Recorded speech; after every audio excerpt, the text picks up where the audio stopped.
Hello, everyone, and welcome to this episode of Pod Save Chocolate. My name is Clay Gordon. I'm your host. I'm your moderator. I'm also the creator of TheChocolateLife.com. Before we dive into today's topic, which is a look forward into 2025, a look into a crystal ball of sorts, just a quick reminder that this episode, like every episode of Pod Save Chocolate, is sponsored by the members of The Chocolate Life. If you're not a member of The Chocolate Life, you can go over there. Here's the homepage of The Chocolate Life right now.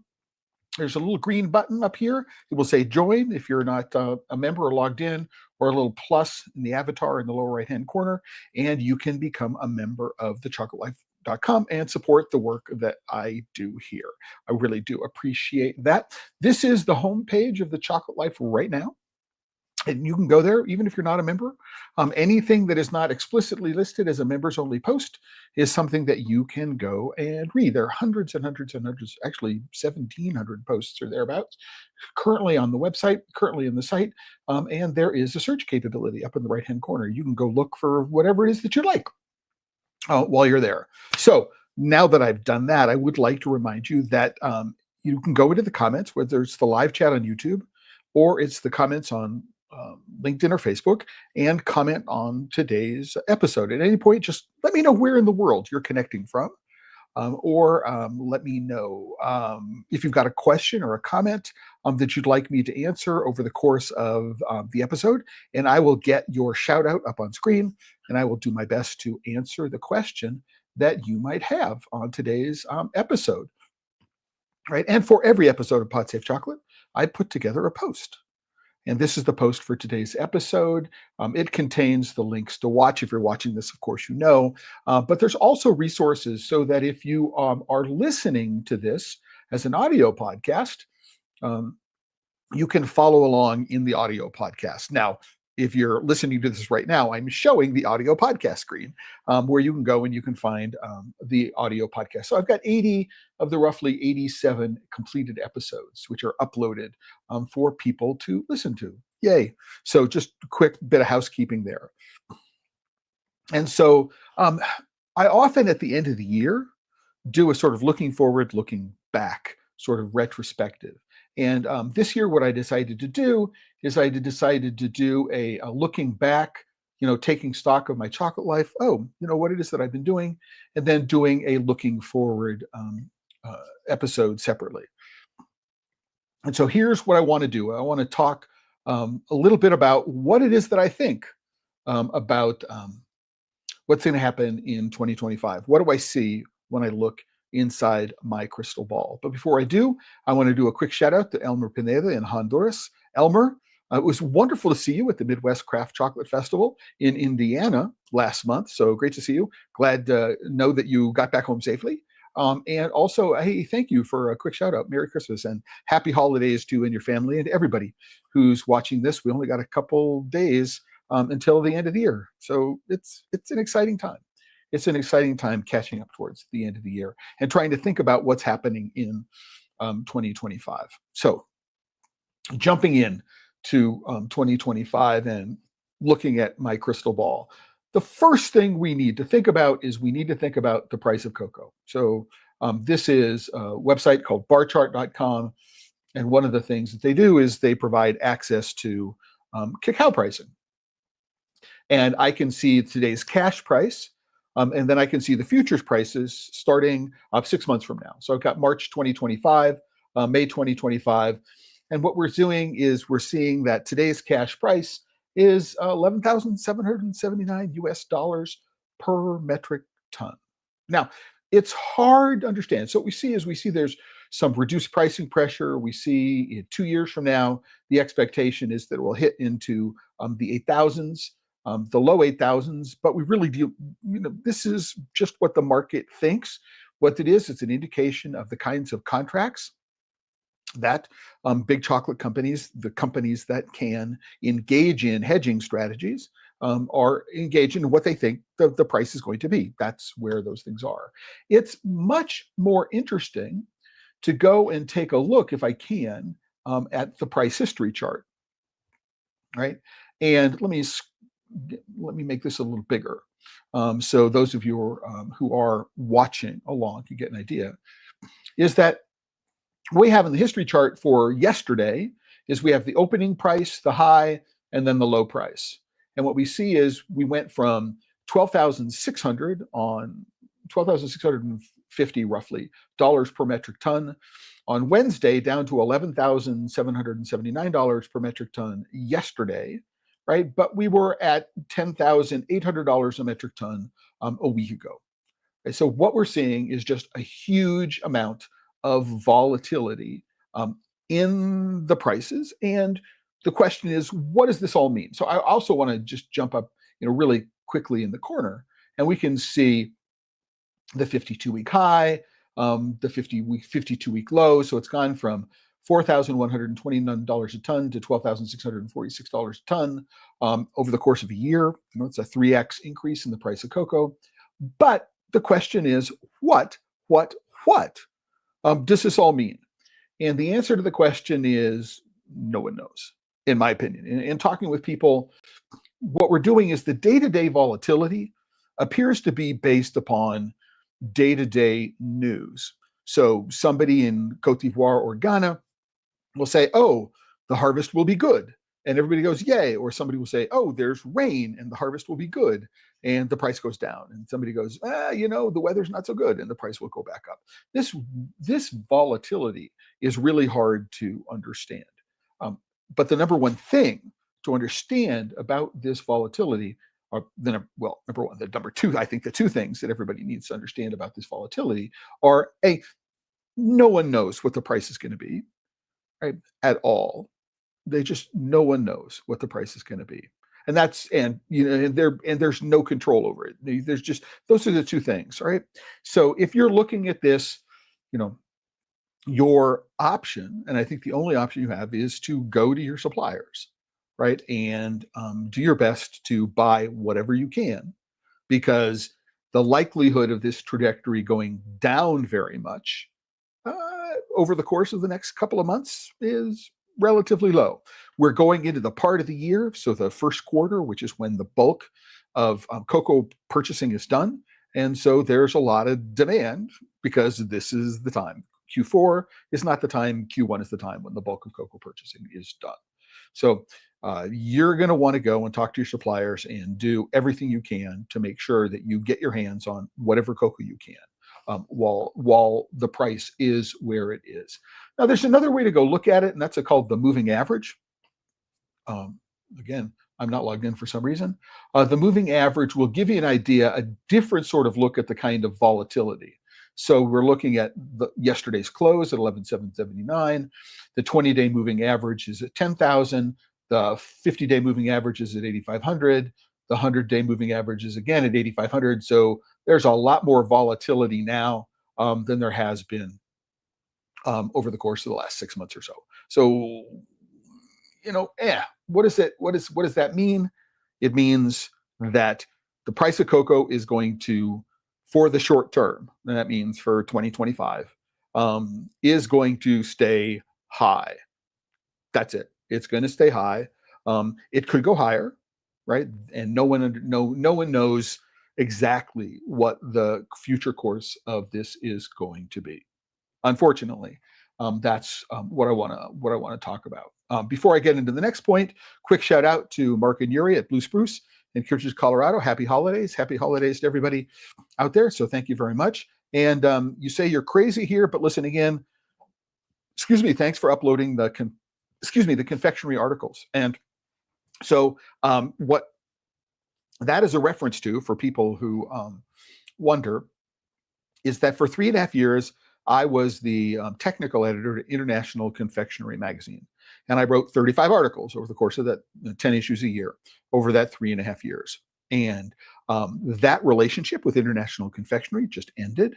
And I have secured the archive of every single article that I produced for the magazine.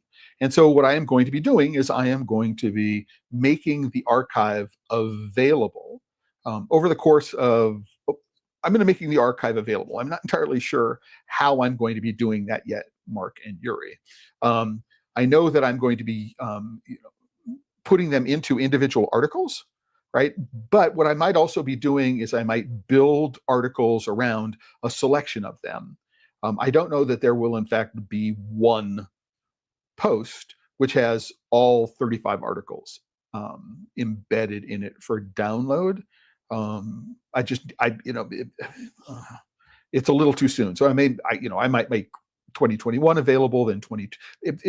There are some issues associated with the relationship with International Confectionery that I need to work through. But I will be doing that in one form or another, and so that people will have access to them, even if they're not a subscriber to the magazine. All right. So another one. So Elmer, according to this coming harvest, things look pretty grim. It is raining too much. That means fungus problems plus La Nina is bringing severe drought soon after. Absolutely, right? And so the question is, all right, Elmer, yes, people who listen to my interview with Mark Donaldson on the EUDR, the CSDDD, the CSRD, and the ESRS, know that what I will have said is that the situation that we are in right now is one that was completely predictable, right? That big chocolate and industry for more than the last 50 years have done everything they can to depress the price of cocoa, right? And by keeping the price of cocoa low, it means that most farmers have not been able to invest in their farms. And this is particularly in the two largest producing countries. So in Cote d'Ivoire and Ghana, individual smallholder farmers haven't had the resources to invest in maintaining their farms and improving their farms. And the rooster is coming home to roost right now. The result of 50 years of short-sighted business practices, right, is one of the main reasons why we are where we are today. And things like the EUDR are an attempt to mitigate them, but they're probably 20 years too late in order to be able to have any short-term, certainly to have any short-term influence. And we'll get to that in a little second. So what I want to do also is, if I can, is I took a quote from a website called Trading Economics. If you go click on the graph, what you'll see is that I took that quote 2 days ago, actually on the 17th, so 3 days ago. And what you'll do is they haven't changed the quote, right? And so it says cocoa futures have surpassed $12,500 a ton, breaking the previous all-time high set like 8 months ago. Farmers in Ivory Coast said recently the lack of adequate rains and heat might hinder the development of the October to the March main crop in 2025. And the global cocoa market faced its largest deficit in over 60 years in the 2023 marketing year, driven by crop failures in Cote d'Ivoire and Ghana. So yeah, absolutely. What I want to point out, I took a graph. So I did a screenshot of a graph. If you want to, you can go to Trading Economics and you can go look at this interactive chart. You just go, okay, show me the 50-year chart.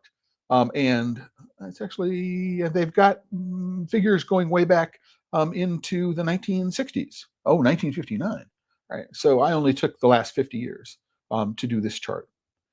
What I want, and it says, this is, if you're looking at this is a pretty horrific ramp. What we're seeing, at the right edge of this, we're looking at, boom, real hockey stick growth. I mean, just bang, it took off, right? There was been some volatility jumping around between 10,000 and 8,000 a ton, right? But, we're hitting here, right, at, at nearly $12,000 a ton right now. What's really, really important to understand, and I need to find somebody who can take these statistics and generate a different kind of graph for me. But the number one thing to understand about this, and just I want to provide some context for the price of cocoa, which is to say in 1997, or 1977, excuse me, 1977, the price of cocoa peaked at $5,700 a metric ton. Right? This was during a period which is called the Great Cocoa Boom of the 1970s. Cocoa prices went from $500 a metric ton in 1971 to $5,700 a metric ton in 1977. So a 10x price increase over the course of 6 years. So not quite as rapid as what we've seen over the last couple of the last year, but still really, really rapid. The problem I have with saying that the prices reached an all-time high is that these prices are in constant dollar terms. So it's just saying that $12,500 a metric ton is more than $5,700 a metric ton, or it's more than $11,000 or $12,200 a metric ton. And that's certainly very true. But those prices don't calculate into them, don't account for inflation. And it turns out if you take a look, right, and you think about inflation, that $5,700 a metric ton in 1977 dollars is over $27,000 a metric ton in 2024 dollars.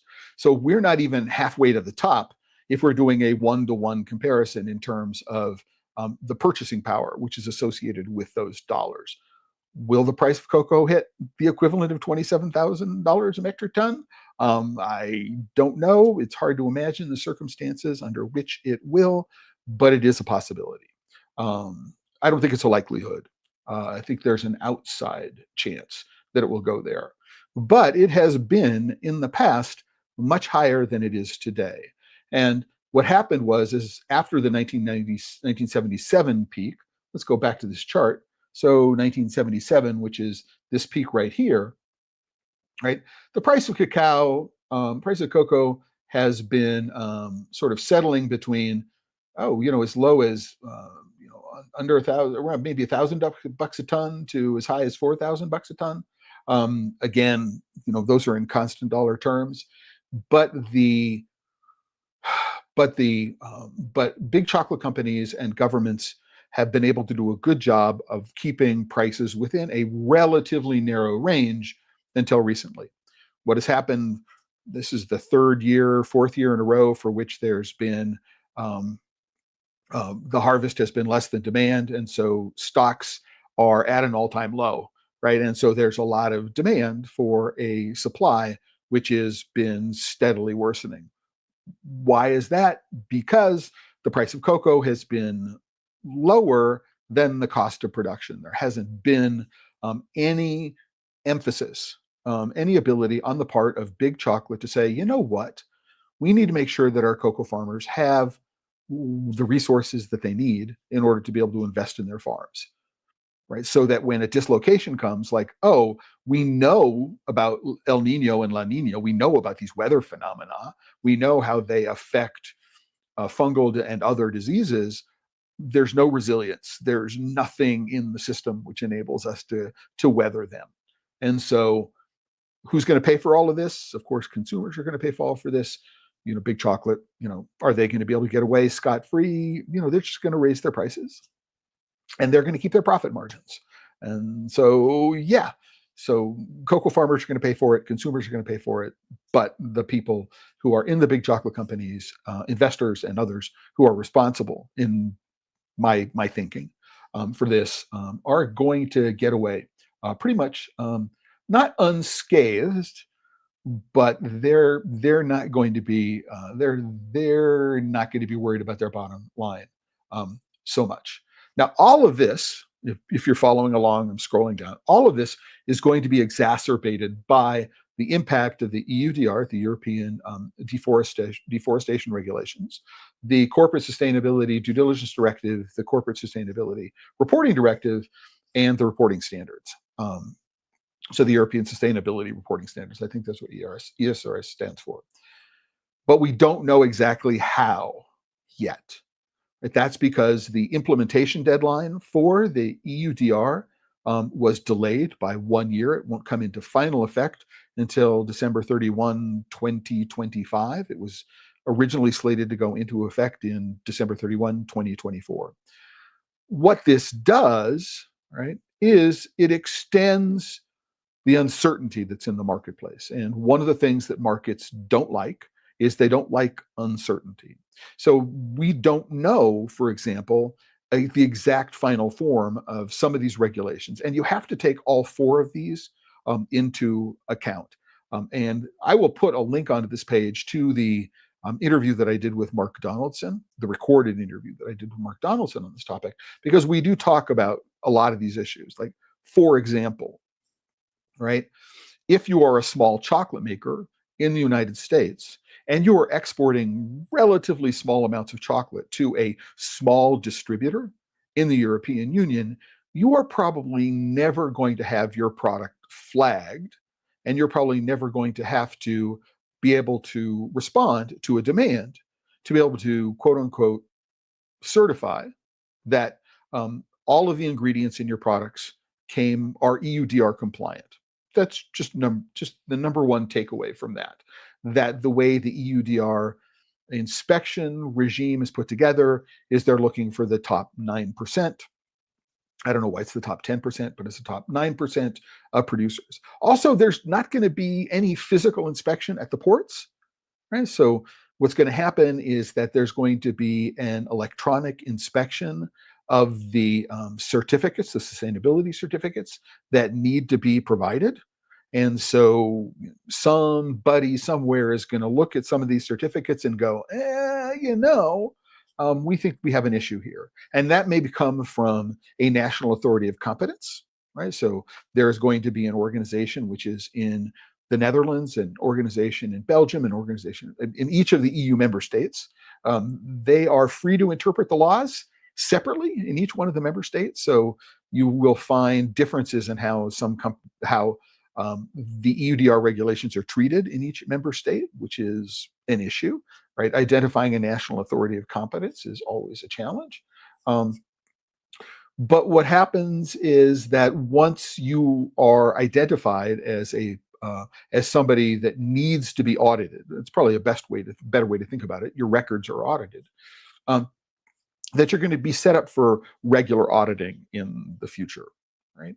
Again, people are going to be auditing the electronic records. They're not going to be inspecting the physical product, which is okay, which was different from the way I thought it would be. Your EUDR compliance documents would be part of the shipping manifest. And so when your cocoa arrived at the port, somebody would go, okay, it's compliant, it's not compliant. That's not the way it's happening, apparently. So if you are a company, one of the things, if you are domiciled in the EU and you do need to be compliant, then the National Authority of Competence can go back into your records for 5 years. So assuming that December 31, 2025 is, or the first day of 2026 is when you need to be able to prove you're in compliance, then authorities in 2030 can go back and demand all of your records, going back up to 5 years. So there is a retention requirement. But the most important thing for small chocolate makers to know is that what you need to do in order to make sure that if you ever do get asked about this is you need to go to your suppliers. So a supplier of cocoa, a supplier of, well, sugar is not on the list. So a supplier of cocoa, a supplier of lecithin, right? If you're using soy lecithin, a supplier of paper packaging, right? Because those are three. Or coffee, if you have coffee as an ingredient in your chocolate. What you need to do is you need to go to your supplier and ask them, hey, are your products compliant under the EUDR, yes or no? Right? And then what you need to do is you need to make sure you get a response from them, right? So you have done your due diligence.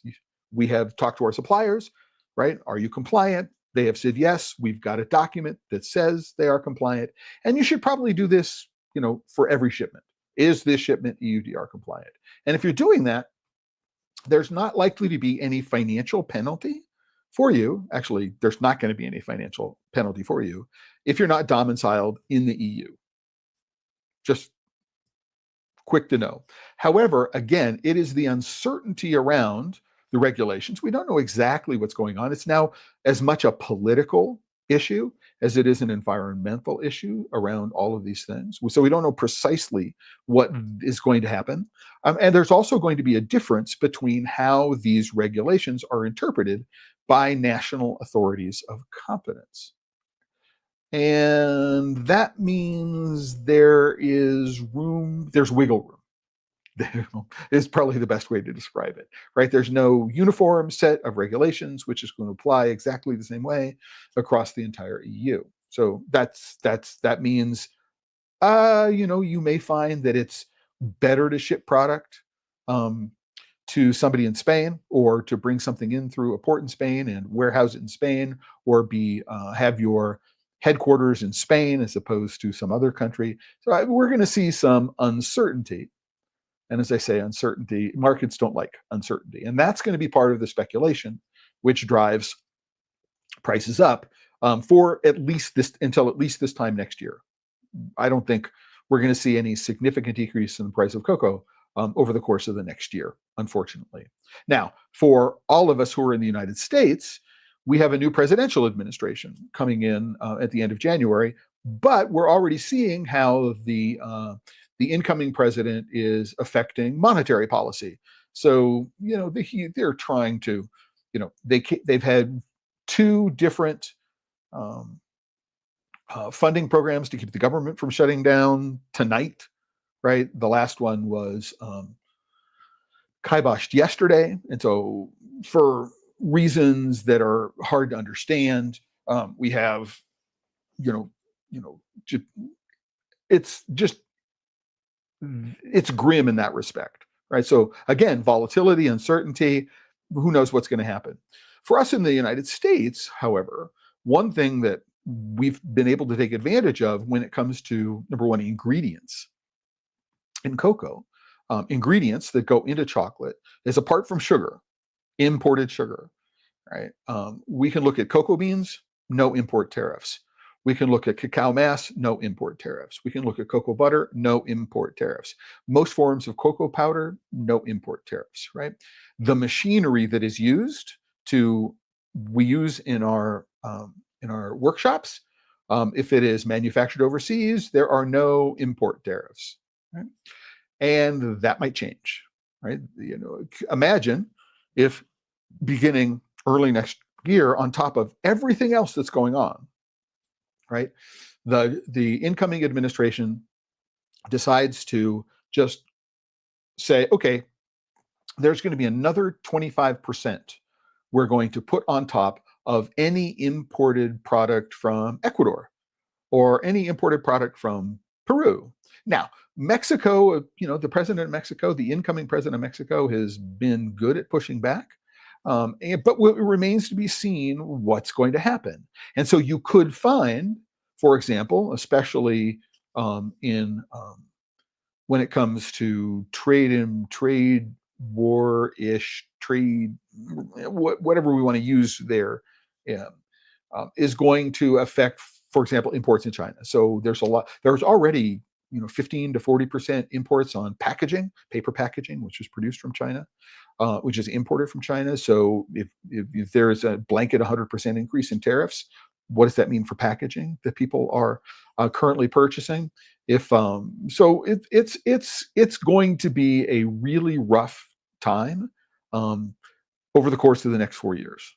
Just there's no ifs, ands, or buts, and it remains to be seen whether or not the incoming administration's dependence upon billionaires in creating some sort of oligarchy here in the United States is going to be something that is also going to rear its ugly head, because they seem to be influencing policy in an uneven fashion, a policy that favors them, obviously, and disfavors people who are not extremely wealthy. So that's going to be another thing. So we don't know what these tariffs are going to be. We don't know how evenly they're going to be applied, if they are applied. We don't know if they're going to be sort of blanket, so that everything, so that all of these things that chocolate makers have relied on at zero tariffs for imports are all of a sudden going to have another 25% or 10% or 100% put on top of them. And in case anybody is interested, the import tariffs on chocolate have, well, number one, for the most part, have to do on chocolate, finished chocolate, have to do with the sugar quantity in them. So the more sugar there is on an imported chocolate, the higher the imports. And the idea is to protect the domestic sugar industry. And that's just the way it has been for a long period of time. So, it's going to be a challenging time for many people who are in the business of making chocolate. The one thing that you want to be able to do is you need to be able to find a way to reduce your labor costs as much as you possibly can, because the labor costs are the things that you can control. How much time am I spending doing something? And it makes sense to invest in equipment, which is going to reduce your labor costs, because in the long time, that is what you can control. That is what you can control. You do not have control over the price of cocoa. You do not have control over the price of cocoa butter. You do, even if you're pressing your own cocoa butter, that's some relief, but right, it's really important to keep that in mind. So another thing that's sort of related to this, it's not really related to cacao markets, and I need to figure out if I'm going to I'm going to figure out how I'm going to go and reflect that in the table of contents in today's episode notes. But I don't know about you, but this controversy around heavy metals, cadmium and lead specifically in chocolate, is not going away. There's a lot of misunderstanding there about what individual risk factors are. There is a lot of still, people getting on a high horse and beating on it's an existential crisis that needs to be dealt with. We've got a bunch of lawsuits. The lawsuit around for Lint, right, in New York, the Southern District of New York, for knowingly shipping products which are selling products in the United States which have high levels of cadmium and lead, are still going on, right? And that lawsuit is still going on, and in many of the social media channels that I dip into on a regular basis, once a day, sometimes at least 3 or 4 times a week, somebody's going, "Oh my gosh, somebody gifted me with chocolates from Lint. Can I eat them? Is the lawsuit over?" Right? Well, number one, expecting the lawsuit to solve the problem, that's not where you're going to find. That's not where you're going to find any kind of any measure of certainty about this. There would be a consent decree, but chances are that's going to be tossed on some technicality, right? Either or, if it actually ever gets to the point where it will go to trial, then what will happen is that Lint will push for a private settlement, and it's not likely to go to trial. And who knows what the consent decree will be on Lint's future behavior? It's just impossible to know. But I don't see that this heavy metals controversy going away anytime soon. There is a lot of concern. As a matter of fact, I've got an article which I'm putting together for The Chocolate Life, maybe before the end of the year, or maybe in the early part of the new year, which is I had somebody reach out to me and said, I want a low heavy metal cocoa product, which is also extremely high in polyphenols, and I want it to be inexpensive. And my thought was, oh my gosh, you're looking for the classic pick any. You've got 3 things, good, fast, and cheap. Pick any 2, right? But what you're looking for 3 and cheap has to be one of them.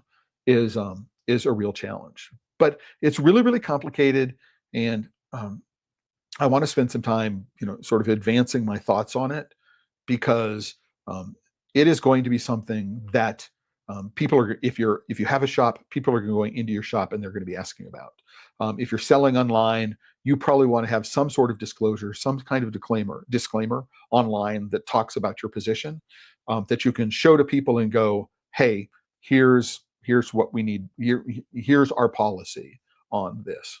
So it's really, really important to know that it's not going away, And I actually think it's going to pick up over the course of 2025, that it's entrenched itself in sort of urban folklore, that we might see more lawsuits. We're certainly going to see a lot of people pushing on it for the next year. So I haven't read this. Again, it's Elmer and Honduras. My opinion, EUDR requirement is very hypocritical from Europeans. I don't know that I would use the word hypocritical, Elmer. I would think it's locking the barn door after the horse is left. How about the rest of the world? Does it have the same requirement? Actually, Elmer, one of the things you may want to know is that the UK is in the process of thinking about a similar kind of regulation. It's not quite as draconian as the EU regime is. The US is considering something along the same lines, as well as Japan. So how about the rest of the world does the same? As for grapes to be grown under forests, the same. Well, so here's an interesting thing which you may or may not remember, which is the EUDR specifically focuses on lands that have been deforested since a particular date in 2020. And we don't care about lands that have been, the EUDR doesn't care about land which was deforested prior to 2020. That's one of the reasons why sugar is not one of the commodities that is subject to the EUDR. There's not a whole lot of new deforestation that's being done to plant and grow sugar, right? Whereas going into the forest and cutting down so I have new pasture lands for cattle is certainly something that happens, or going in and cutting down forest to grow soy or oil palm. These are real issues, right, that are happening since 2020, which is an arbitrary date. So rather than saying hypocritical, right, which I understand where you're coming from, arbitrary, right? Arbitrary is certainly a word that I would use. They make the requirements, but are not willing to pay the difference. Well, so again, this is part of the conversation that I had with Mark Donaldson, which is that none of the money that is going in to pay for EUDR compliance is really making its way down to the farmer. So somebody has to go and map the GPS coordinates of every farm in order to make sure that we know where the coordinates of those farms are. So when we submit our sustainability documentation certificate for a shipment, we can say here's where the farms were. But the farmer isn't being paid to do that. Well, number one is most farmers don't have anything that will allow them to do the GPS boundary marketing. So there is that. Somebody is being paid, but it's all upstream of the farm, right? And it's often to international companies that aren't located in producing countries. Maybe there is as Mark said, the government of Nigeria wanted to do this all by hand. But it needs to be in some sort of electronic form. Where are the server farms located? All this kind of stuff. It's very, very complicated. But of the estimated $300 to $400 per metric ton that EUDR compliance is estimated to cost, I would say less than $1 per ton is going to the farmer. Maybe a penny a ton might actually make it way back to the farmer on average. It's unequally distributed. People are making a buttload of money. That's the technical term, buttload of money. But the farmers are not them. Growing coffee and cocoa under thick forest shade is very challenging. Well, not only growing coffee and cacao under shade. So there is no requirement under the EUDR that either cacao or coffee be grown under a system which the Brazilians would call cabruca. That's not a requirement whatsoever. Right? It's just that it can't come from lands that have been newly deforested since sometime in 2020. I forget the exact date.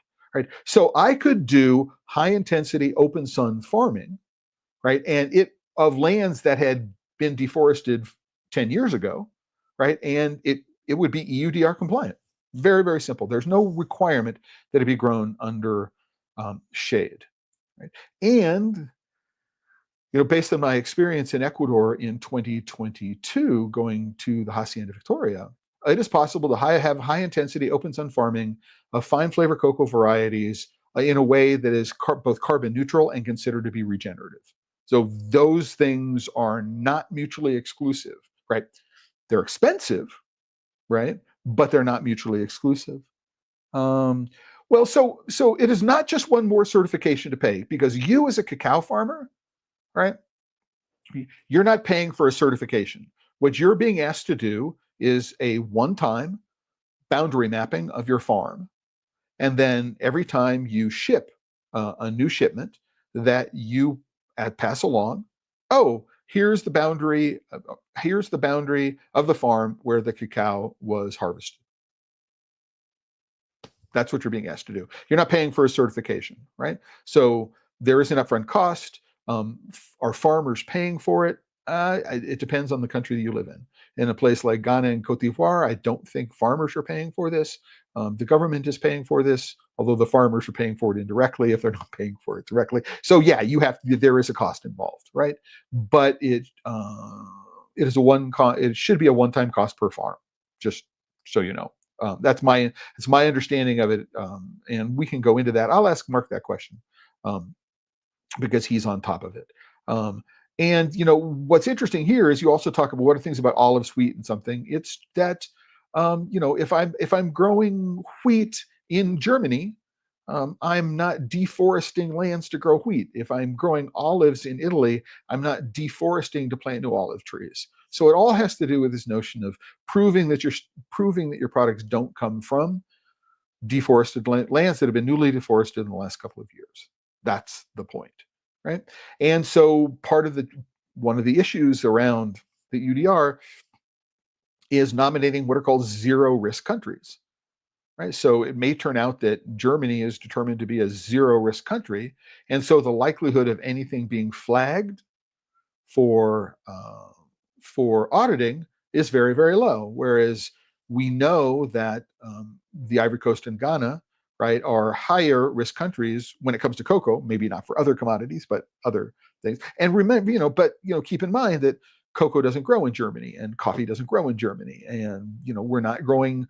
The timber is an issue in Germany. So it is complicated. And again, I think the point to take away from it, Elmer, is there's a lot of uncertainty here. Nobody knows exactly how it's going to work.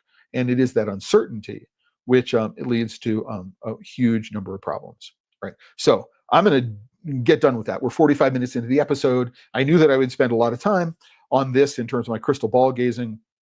And I think these are going to be the issues around the price of cocoa over the course of the next year, tariffs, all those kinds of things are going to be a real challenge. Lawsuits, it's like it's going to be no fun, right? But let me talk about some other things that I'm doing, in part to help respond to this. The first one of which is that I have gone and I'm spending more time. I've been rethinking the editorial and press / PR services that I started offering at COVID, when COVID lockdowns first came into place in March 2020 and April 2020. And so the question becomes, how can I help you in your, press and PR requirements, right, in a way that is less expensive than if you're using a traditional full service PR agency.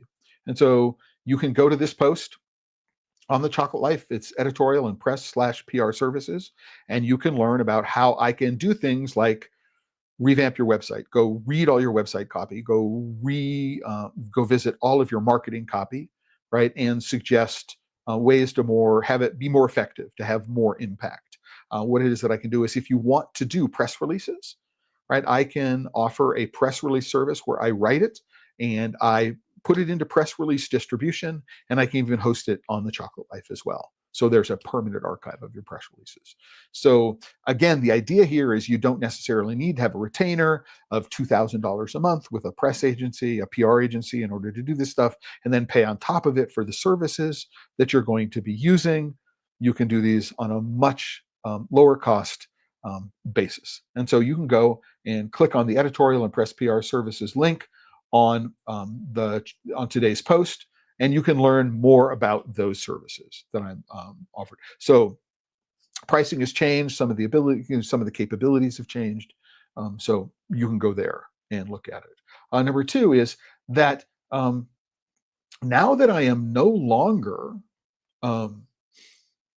writing for International Confectionery Magazine on a monthly basis, what I am doing is I am producing a twice monthly news and analysis newsletter, right, on topics in chocolate, cocoa, and confectionery, and it's called The Chocolate Newswire. And this is a subscription newsletter. There's a monthly subscription and an annual subscription for having this twice a month newsletter. The first one got published this morning, as a matter of fact. So if I go here and I go if you go to this this page on the Chocolate Life, let me go find it. You don't want to see my you don't want to see that. So if we go to this page, which is the tag page for the wire, what you'll do is you'll scroll down and you'll see this post on alt.chocolate, and it's volume 0, number 00 of the Chocolate Newswire. And so let's make it a little bigger. And so this is a publicly available, the first issue of the Chocolate Newswire. I made it publicly available. So even if you're not a member of the Chocolate Life, anybody who visits the Chocolate Life can go to this page and they can read this particular issue, volume 0, number 00, the all access preview issue, datelined yesterday. So there is a table of contents in each issue. There is a from the editor, and in every single future issue, these two things, in this issue and the from the editor, are going to be publicly visible. You need to be a subscriber, so it's a membership tier on the Chocolate Life, in order to be able to get this newsletter. So every issue, there's going to be a long read, so an in-depth topic. And in the first issue, it's about alternative chocolate. So here, Mark, is where I inserted the first file download, because I wrote about this in International Confectionery Magazine 3 years ago. And what I've done is I've said, here are some companies you may want to know about and what's going on. I did a TLDR, too long didn't read, right? So boom, just a real quick, top level what things, and then what you need to know.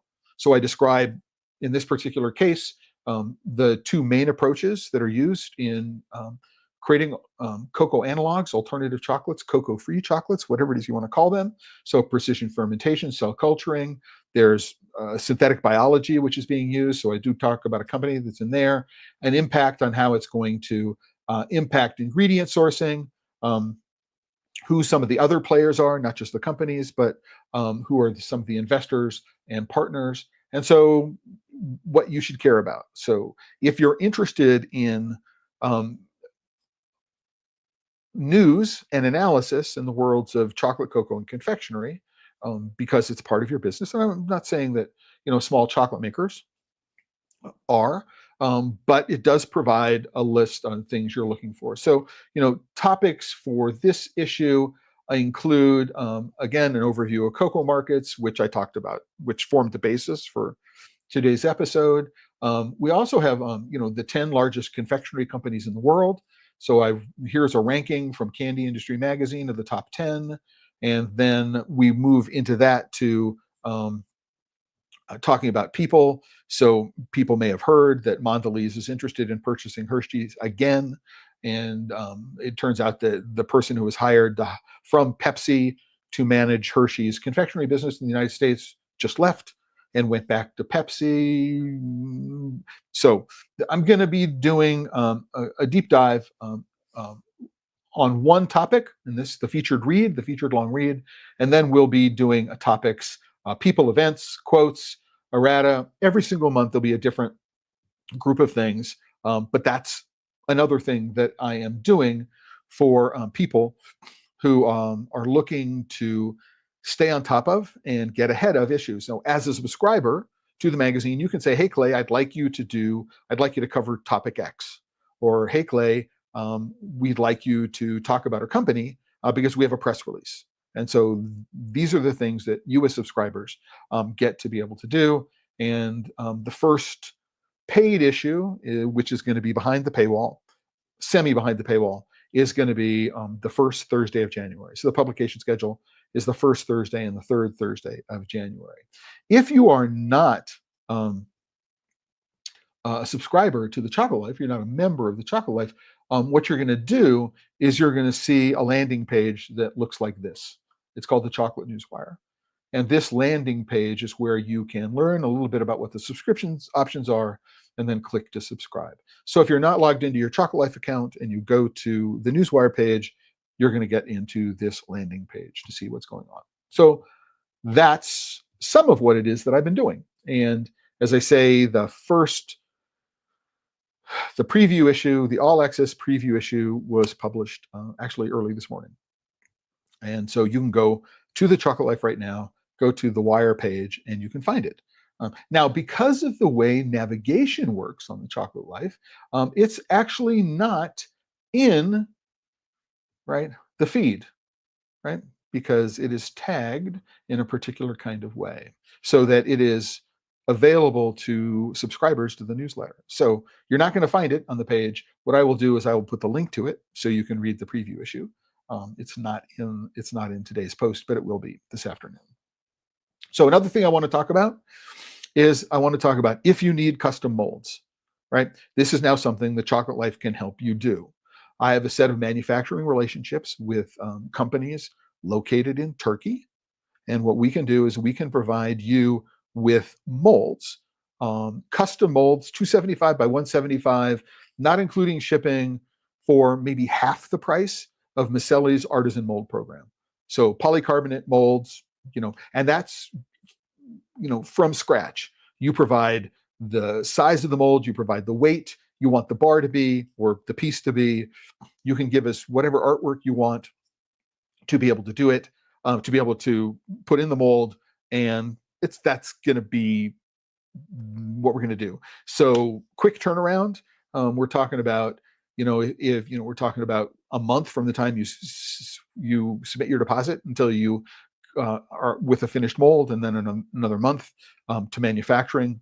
MOQ is 100, so you got to have 100 molds, but significantly less expensive than other custom mold programs. And one of the great things is it's going to be part managed by me here in the United States and part managed by a manufacturing partner in Turkey. And so you don't have to worry about doing your business with a company you've never heard of before, and then worry about paying a lot of money and your molds never showing up. So I just want to let you know that's one of the things, hopefully to lower prices in 2025 for people.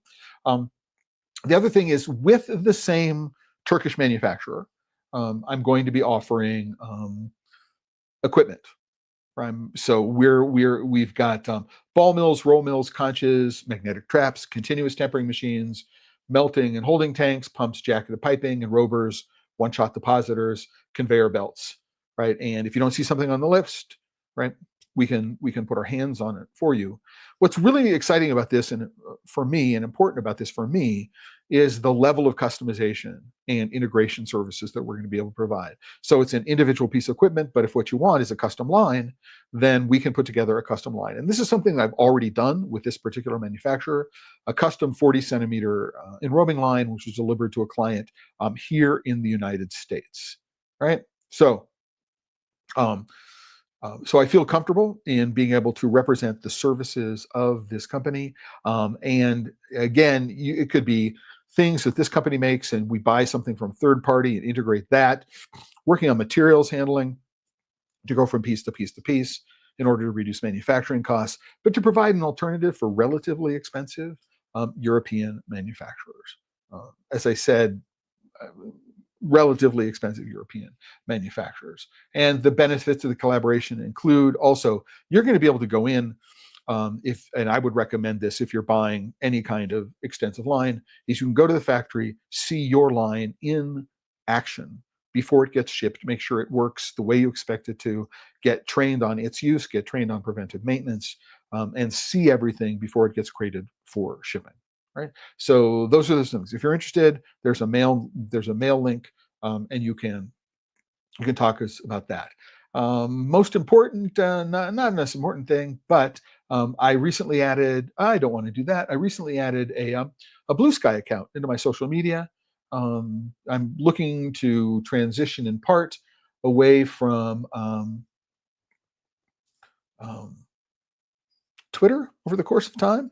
And so I've got a Blue Sky account. So if you're on Blue Sky, please go and follow me, and I will follow you back. So let's mutually grow our accounts, and we'll make that happen over the course of the next little while, over the course of 2025. Also, just quick heads up, in 2025, we have Amsterdam Cocoa Week and Chocoa, which are happening in February. In Amsterdam, we have the Bocuse d'Or, which is probably also going to include the, the Coupe du Monde de la Patisserie, which is happening at the end of January. The Salon du Chocolat is returning to New York City at the end of March. And then we have the Southwest, Chocolate and Coffee Festival, which is going to be in Albuquerque, New Mexico, the first week of April. And that's it. And we're right on just shy of time. Just a quick recap of things, right? Which is say thanks everybody for watching. This episode of Pod Save Chocolate, like every episode of Pod Save Chocolate, is sponsored by members of the Chocolate Life. So if you can go and click on the join button, if you're not a member, sign up. There are several levels of membership. Some are, some of them include consulting hours. And so if you're looking to get consulting hours at a relatively low cost basis, then becoming a member of the Chocolate Life can save you considerable amounts of money on those consulting hours. And if you are interested in the press and PR services that I'm offering, as a member of the Chocolate Life, you also get discounts on those. So that's a cool thing to consider to working on. But if you don't have the resources, just become a free member. You'll get the monthly newsletter and other newsletters as I put together. We got a lot of work to do over the course of this coming year related to the price of cocoa. It's not going to go down. It's going to be painful for everybody. Here in the United States, we've got to worry about whether or not the incoming administration is going to impose all of these new tariffs. We have got the ongoing controversy around heavy metals contamination, which the US is a more litigious society than Europe. And so we're seeing more lawsuits here than we are in Europe.